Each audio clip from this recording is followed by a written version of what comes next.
આ એ જ ટોળકી છે જેણે સાણંદ અને આસપાસના વિસ્તારોમાં રાહદારીઓ અને ખાસ કરીને સિનિયર સિટીઝન્સની ઊંઘ હરામ કરી નાખી હતી. આ ગેંગ રિક્ષામાં પેસેન્જર બનીને બેસતી અને પછી છરીની અણીએ લૂંટ ચલાવતી. આ રીઢા ગુનેગારોની જાળમાં અનેક લોકો ફસાયા હતા. પણ હવે સાણંદ પોલીસે આ ગેંગના પાપનો ઘડો ફોડી નાખ્યો છે.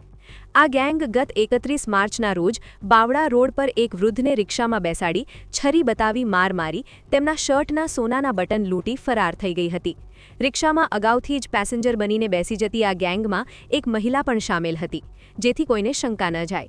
પણ બાતમીના આધારે પોલીસે પ્રકાશ ઉર્ફે જાડીઓ પટણી સહિત 4 આરોપીને દબોચી લીધા છે.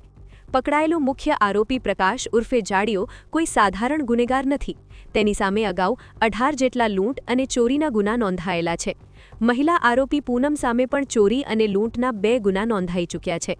પોલીસે આ ગેંગ પાસેથી સોનાના બટન, રિક્ષા, મોબાઈલ અને છરી સહિત 3 લાખથી વધુનો મુદ્દામાલ જપ્ત કરી કાયદેસરની કાર્યવાહી હાથ ધરી છે.